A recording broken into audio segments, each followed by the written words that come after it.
Parashat Hashavua, Parashat Shemini.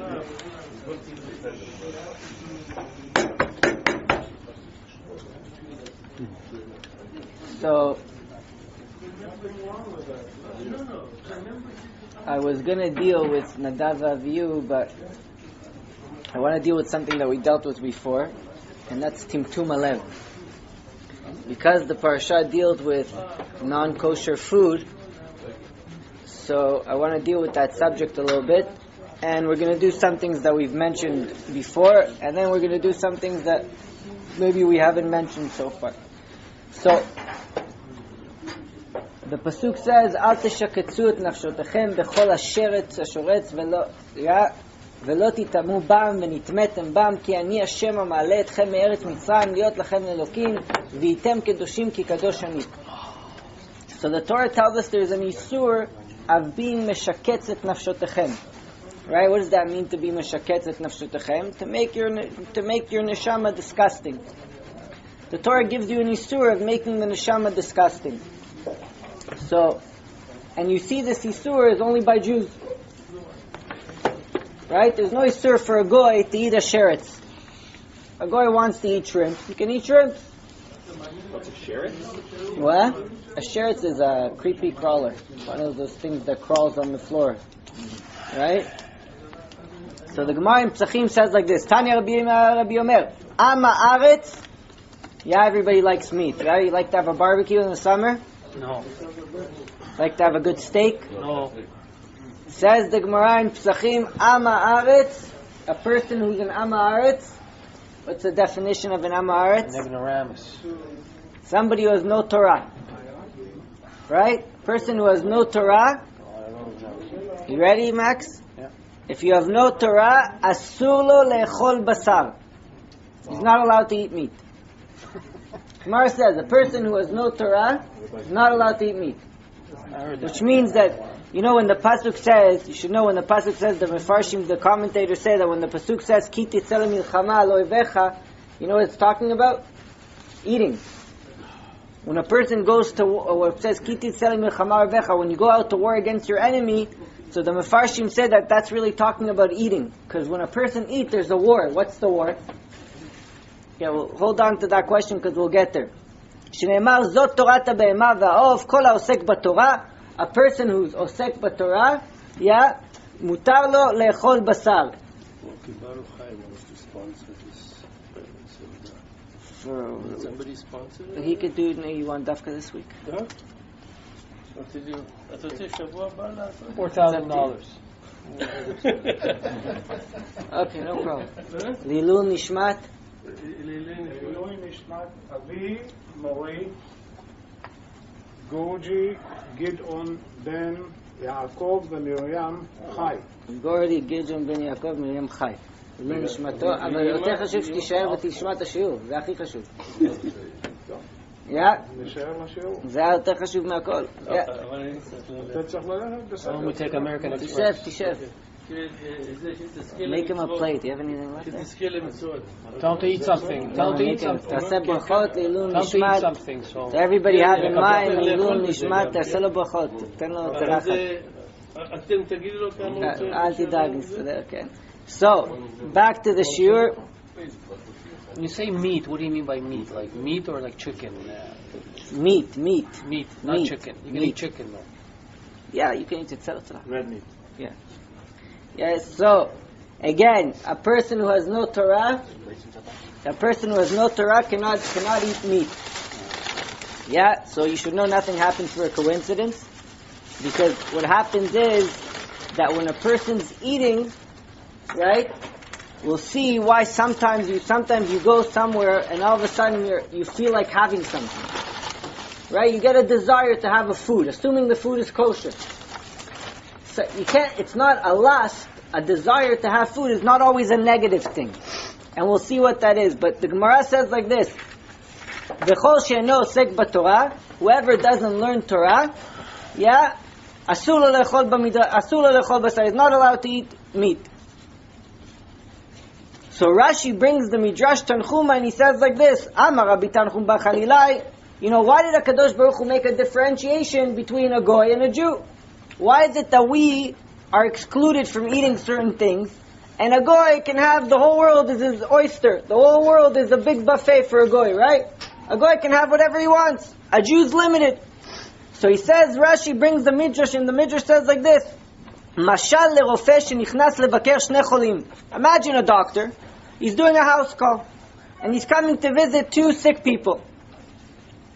Echad yesh bo kedei lichyot, ve'echad en bo kedei lechaim. He goes, one of them the doctor can save. He has a chance to make it. The second one has no chance. Zeh sheyesh bo kedei lechaim, the one that has hope, what does the doctor tell him? Listen, you have hope, but I'm going to give you a very strict regimen. You have to follow the regimen. And if you follow the regimen, I promise you, I give you my guarantee, you're going to live. Amar lahem davar ploni yochal, davar ploni lo yochal, v'zeh she'en bo kedei chaim, and the one that's he's going to die anyway. The guy, he's finished. What do you got? A guy's going to die. What do you can tell him now? You're going to give him a diet? What to eat, what not to eat? He goes, no, eat whatever you want. Amar lahem kol man debay avule, whatever this guy feels like, give him. Kach of the Elilim, this is the way of the Umot Olam, the other nations, she'enam l'chay olam haba, they have no portion to the world to come. Ki yerek kesef natati lachem et hakol, Hashem says, whatever you want, take. אבל ישראל, שהם לחיי עולם הבא, זאת הבהמה אשר תאכלו, וזאת הבהמה אשר לא תאכלו. The Jewish people have a portion to Olam Haba. And because they have a portion to Olam Haba, they're going to live forever. Hashem says, I'm going to give you a strict regimen, because you got to live a long time. ויש לומר דעם הארץ שהוא ישראל. Says like this, listen to this. A person that's considered to be an Am Haaretz, but he's still a Jew. Right? An Am Haaretz, still a Jew. Somebody who has no Torah, still a Jew. He still has Olam Haba. שהרי כל ישראל יש להם חלק לעולם הבא.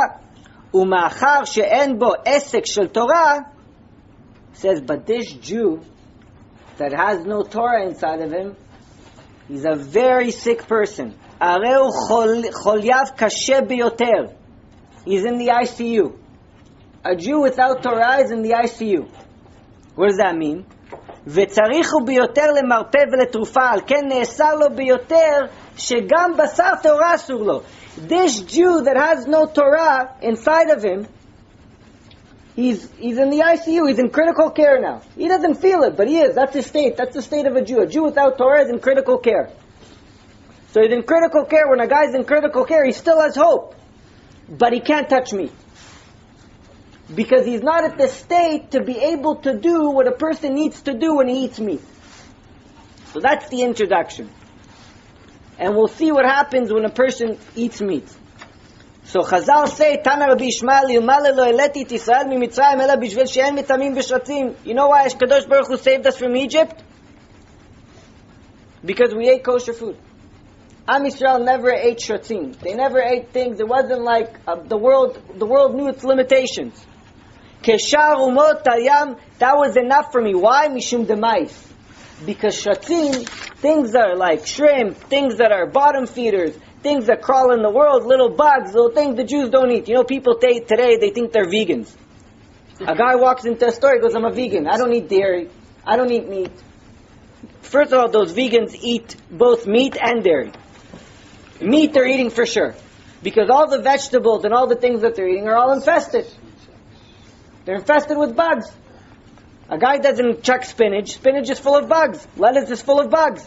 Broccoli. You can be a vegan, but you're eating bugs all day long. So what kind of vegan are you? That's what the Torah says, yeah? Unintentional. Okay, but they're still not a vegan. So we're going to learn also this point of intentional or unintentional, the whole purpose of Timtum Alev. What's Timtum Alev? Timtum Alev means that when somebody eats something, you now cause a blockage between you and HaKadosh Baruch Hu. Your sensor to Kedusha, your sensor to holiness has become tamed. Now, does it make a difference if it was purposeful or unpurposeful? If it was intentional or unintentional? You walked into a kosher restaurant, you know that this restaurant is kosher, you know that everything was done 100%, and later on you hear that what? You ate pig meat. Where? At the kosher restaurant? Yeah, the guy fed you pig meat. COR. Right? The guy, whatever the kashrut is, the guy fed you pig meat. You didn't know. You trusted the kashrut. You went in. What happens to you? Do you get affected or you don't get affected? We're not talking about punishment here. Punishment, you're No, shogeg. you Hashem don't. doesn't punish you. No, you don't get You knew exactly. The question is, do you get affected? No, you don't. Well, we'll see. It's not so 100%. simple. You do. You get affected. It's not so simple. Yeah, you do. I heard the shiur before. It's not so simple. Gave the shiur. Yeah. Shavuot. So, now, so really, why is the Kadosh Baruch Hu commanding us to keep ourselves in a state of purity? Why is it so important that al teshaktu et nafshotechem? Okay, you want to keep Shabbat, fine. You want to put on your tefillin, fine. You want to learn Torah, fine. Why can't we eat whatever we want? Why is there such a thing of al teshaktu et nafshotechem? Because we have to look at it from a different perspective. What's really inside of a Jew is a Kadosh Baruch Hu himself. You're the home of Hashem. So Hashem says, I don't want to live in a disgusting home. That's why it says, Al teshaktu et nefshatechem v'nitmetem bam. You become unpurified. And what happens to a person when he becomes unpurified, God can't rest inside of him. Remember when we said, Vasuli mishkan v'shachanti betocham. The whole purpose of a person is to become a mishkan. But when a person eats things that make him disgusting, now, what does that mean? They make you not right. We'll see what the food causes a person. Now, in the commentators, there's a whole thing like this. Let's say, why did Hashem make the pig not allowed? Because he's very tricky. Is it because the pig is, let's say, not such a clean animal? And therefore, when the pig is not such a clean animal, and you put this unclean animal inside of you, the nature of the pig is to roll around in uncleanliness. And the nature of the pig is that he's very false, because he has one sign that's kosher and one sign that's not kosher. So, if I eat such a pig, let's say, do I turn into a pig? For sure. Yeah, because doesn't he The take 24 hours to digest? his Right, food? whatever he does. So the Ramban says like this. It says, part of the reason that the Torah disallowed certain animals is because the nature, for example, we know that the animals that we're allowed to eat are what? They eat what? Only vegetarian. We're not allowed to eat animals that are predatory. Predatory animals are not allowed. Predatory animals are not allowed to be brought as a sacrifice. So the Ramban says why? Because the nature of these animals is achzari, it's ruthless. And because the animal is ruthless, and that's its nature, and the food that a person eats goes into its bloodstream, what happens to your nature is you become like that animal. And he says there's even certain things that when you eat a certain animal, they change your face and you turn to look like the animal. Oh, come on. Says, that's what the Ramban says. And he says that there's certain animals, like for example, if a person eats the arnevet, if a person eats rabbit, it blocks your chokhmah, it blocks the wisdom of a person from your mental capabilities become weakened. Certain animals are quicker to make you dumb.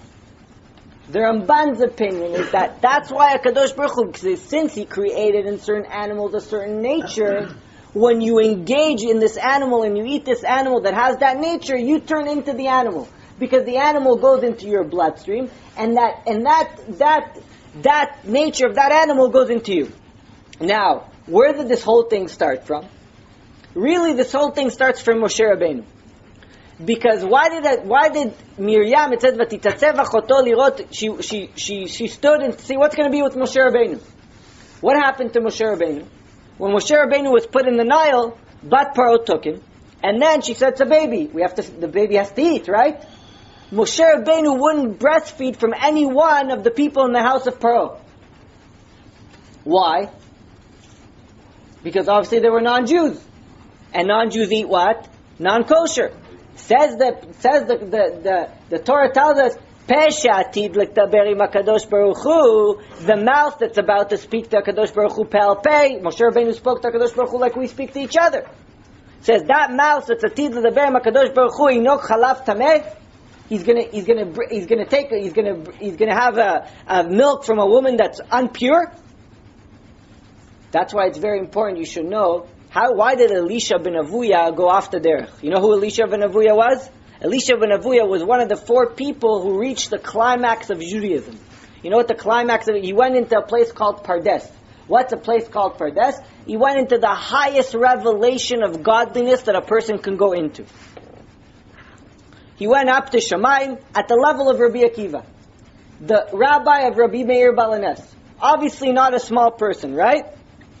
So, Chazal tell us like this, that Elisha ben Avuya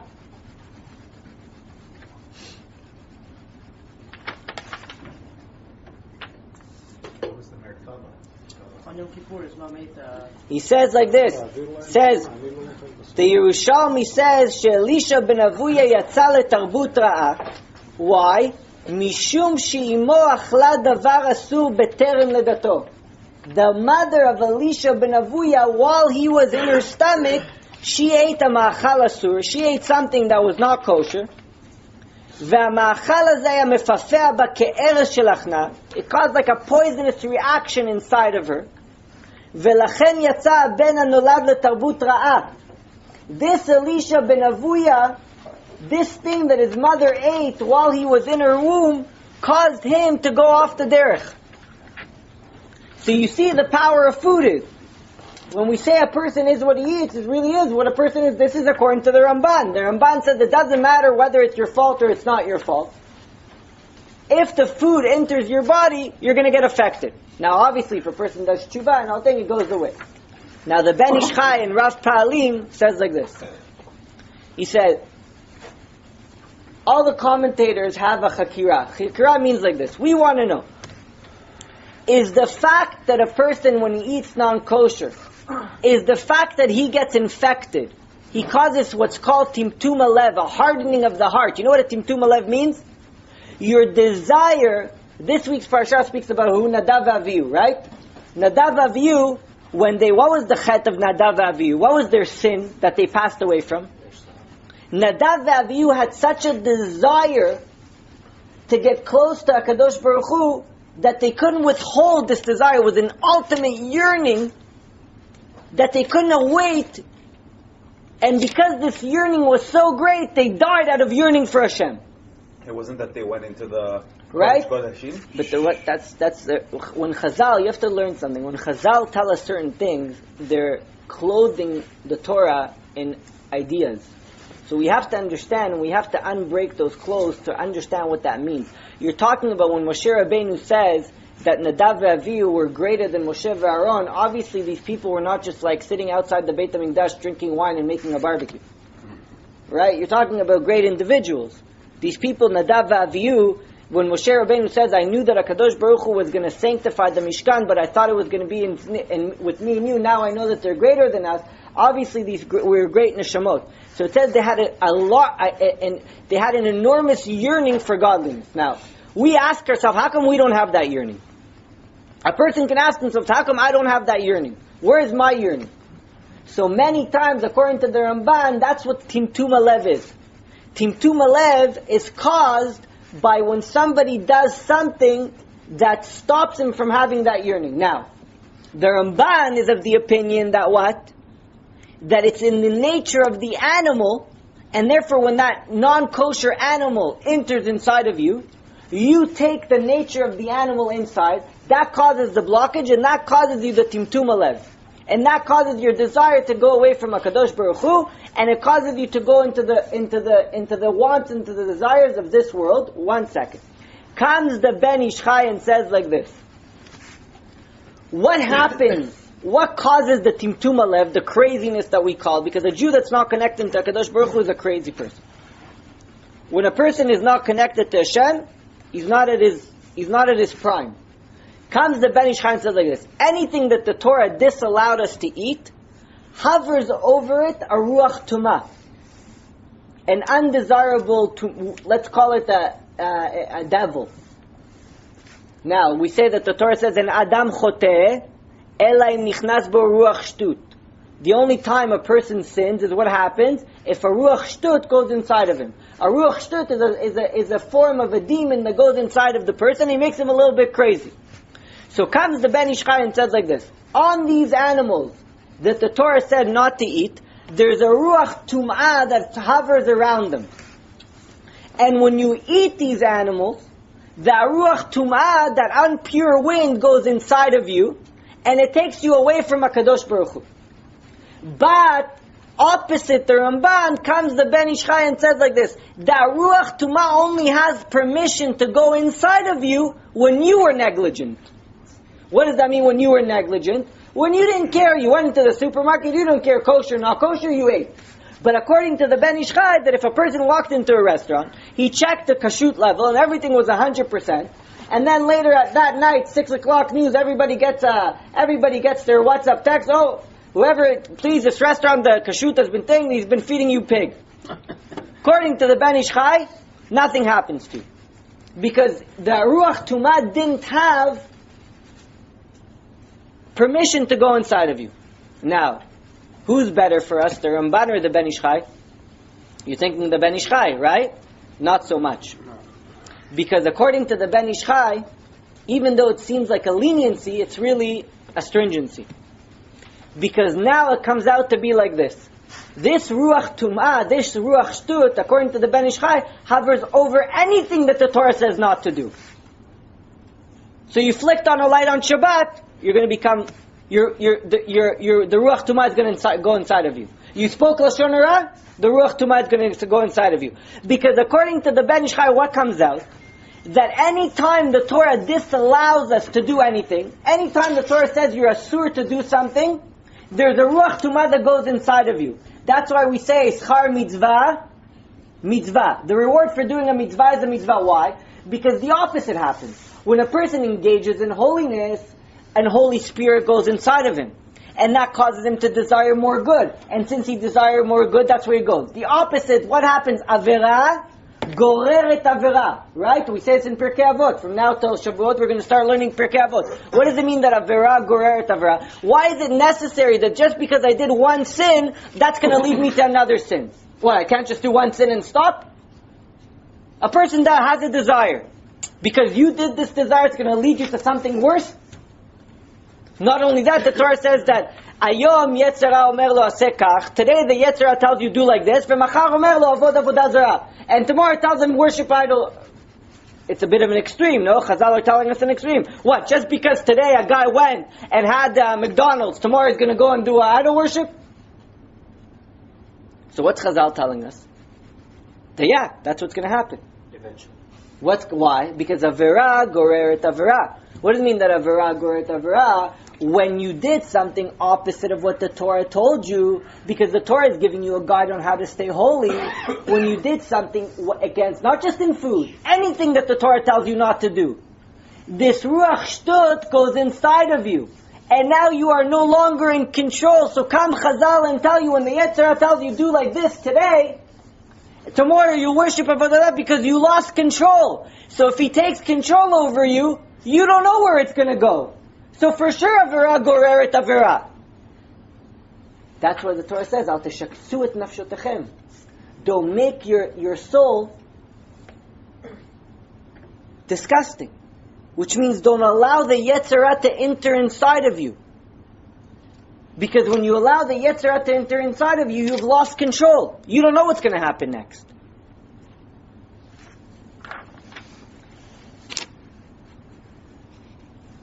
Comes the Gra and tells us something interesting.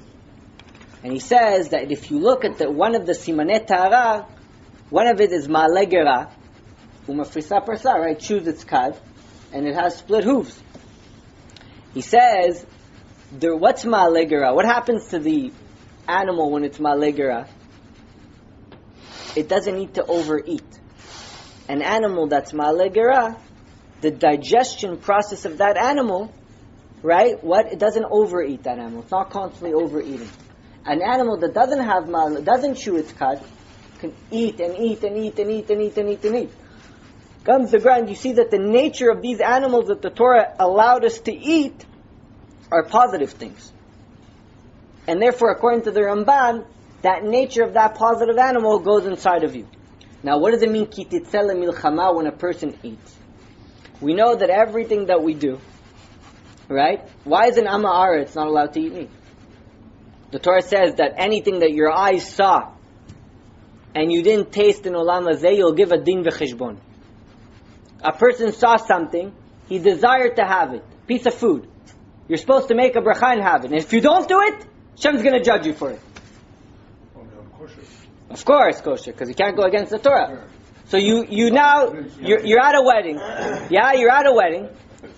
And you see, it's a very natural thing. You're at a wedding. There's a guy that likes chicken. There's a guy that goes to the salad bar. There's a guy that goes to the meat station. There's a guy that goes to the egg roll. Why is it that everybody's going somewhere else? Everybody has a desire, yeah? Talking about food. Yeah, everybody has a desire. Where does the desire come from? Look what the Baal Shem Tov says. Baal Shem Tov says, "Re'evim gam tzmeim, nafsham ba'em titataf." Person's thirsty, a person's hungry, nafsham ba'em titataf. Their soul is what Baal Shem Tov is saying. This pasuk that we say that somebody, what does it mean, nafsham ba'em titataf? It's like your soul is wrapping around it. What does that mean? When you eat something, your soul wraps around it? He says, Peresh bechan sod gadol. When David HaMelech told us this in Tehillim, he told us a very big secret, says the Baal Shem Tov. V'hu, lama bara HaKadosh Baruch Hu divrei ma'achal u'mashke?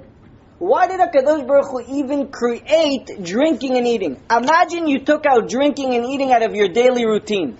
How much time would a person have? Half the things that we do are to drink and eat. Our holidays are surrounded by drinking and eating. Imagine how much more time we have. Sha'adam ta'ev le'echol v'lishtot. Why did HaKadosh Baruch Hu create an inner desire inside a person to eat and drink? Says the Baal Shem Tov, the reason is she'mamash nitzutzei adam harishon.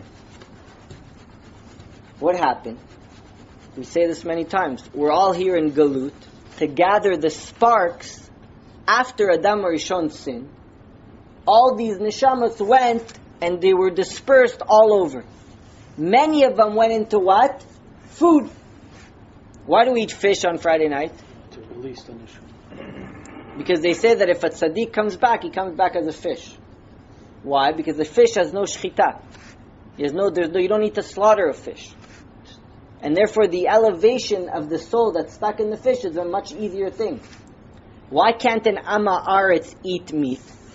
Because a person who has no Torah can't elevate that spark, that godly spark that's stuck in the meat. Only a Talmid Chacham is allowed to eat meat. After today, if you want to eat meat, you have to become a Talmid Chacham. Because that spark that's stuck in the steak, if you're not a Talmid Chacham, not only did you not save it, you lowered it a level. So listen to what he says. These sparks shemitlapshim mamash bedomem tzomeach chai medaber. The sparks that were lost from Adam HaRishon, they enclosed themselves in this world, in a rock, in a flower, in an animal. And we have to elevate them. When it comes to food and drinking, you elevate them that way. V'yesh lahem cheshek lidabek b'kedusha. And they have a desire to cling on to holiness. And he says, and that's why you desire to eat a certain food. Why? Because your neshama and whatever spark of holiness is stuck in that particular food are connected. And therefore what you think is a desire for a physical food is not a desire for a physical food. It's a desire to elevate the spark of holiness that's stuck in that food that's connected to your neshama.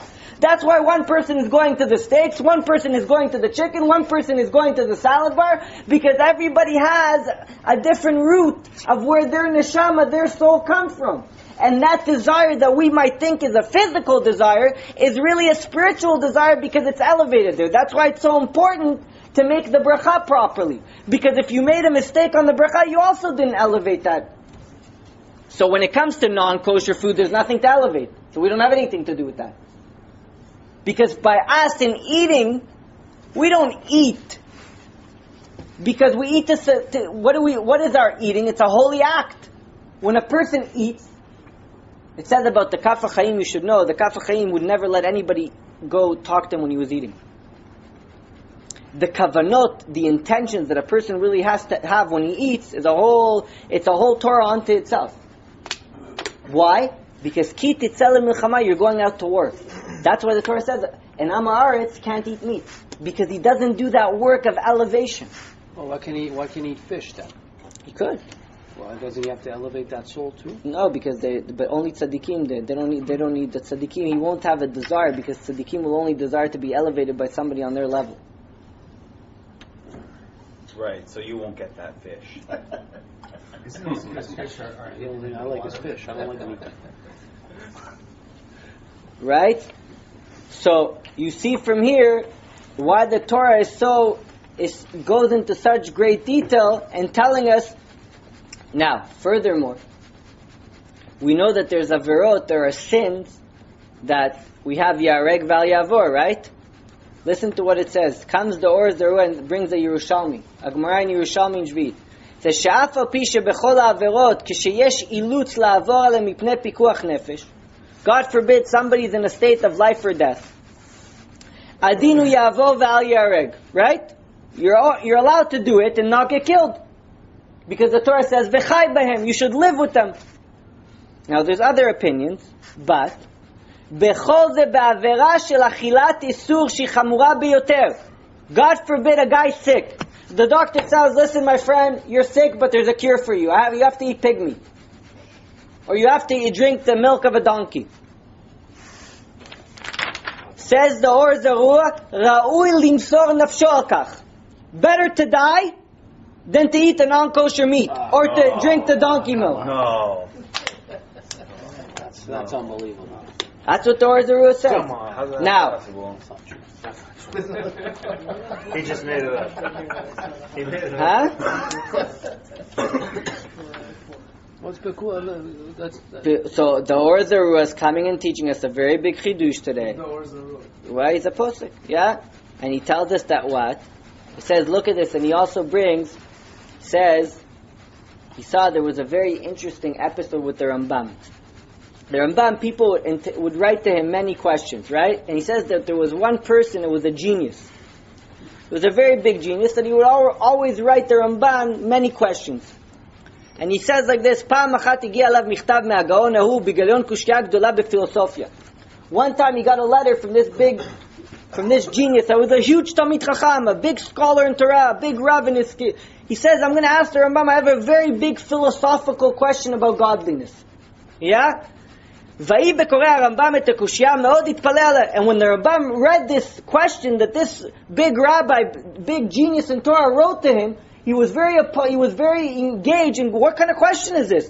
He says, what took him by surprise? Goes,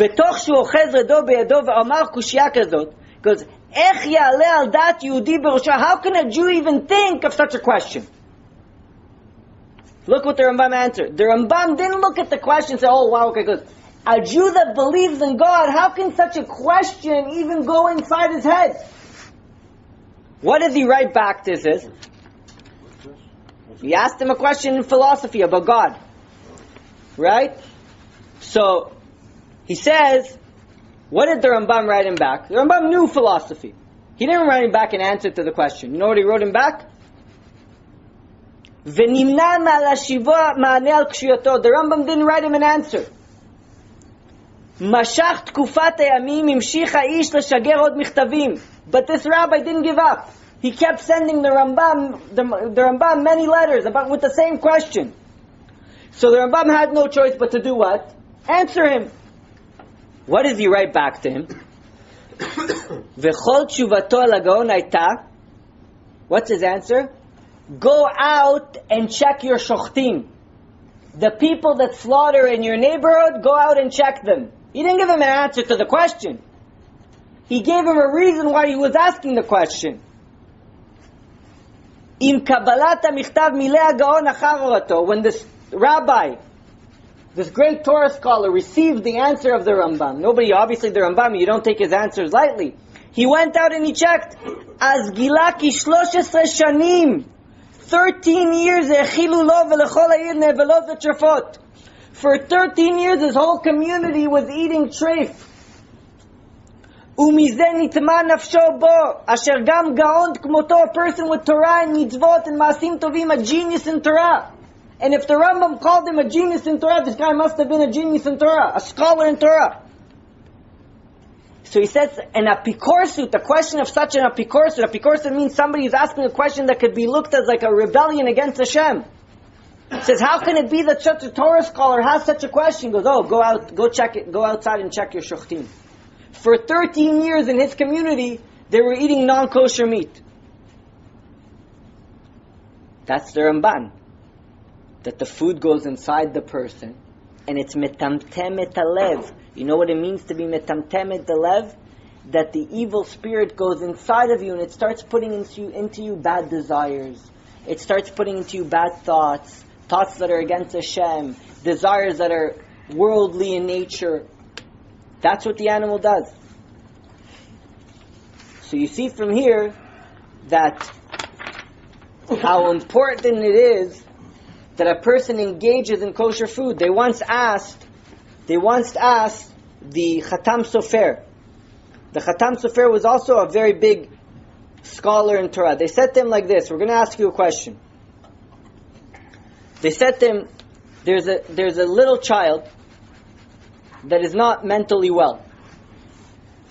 We can put him in an institution, and in this institution, they're experts at bringing a person back to a state of well-being, and when he's going to be in a state of well-being, he's going to be able to be a normal human being, follow Torah, mitzvot, and everything. Oh, but what's the catch?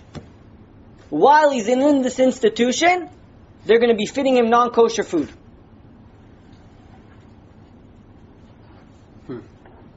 Are we allowed to put him in such a place, or are we not allowed to put him in such a place? Not allowed. What does the Khatam Sofer said? It says like this. Now that he's in a state of mental disability, he's considered to be an anus. What does it mean, anus? That any sin that he does, it's not in his control. But he says, what's going to happen? Look at the wisdom of a Torah scholar. Again, there's other opinions, but the wisdom of a Torah scholar. Look how he thought about the problem. He says, you know what's going to happen? Until the person comes into a state of well-being, back to his mental capabilities, they're going to be feeding him non-kosher food. This non-kosher food is going to enter his system. It's going to create inside of him all these worldly desires and evil and bad natures. Like the Ramban says that when a person eats a pig or a predatory animal, he becomes an achzari. He becomes a person that's achzar. He becomes ruthless. Says the Khatam Sofer, you know why I'm telling you not to put him in there? Because, they might make him well. But what's going to happen when he's becoming well? His nature is going to be distorted from all the non-kosher and bad food that he's been eating, that when he becomes well, his nature is going to be now against the Torah, and now he's going to be in a state of well-being with a mental capability, and when he does the sins of the Torah, he's going to be considered to be a mezid.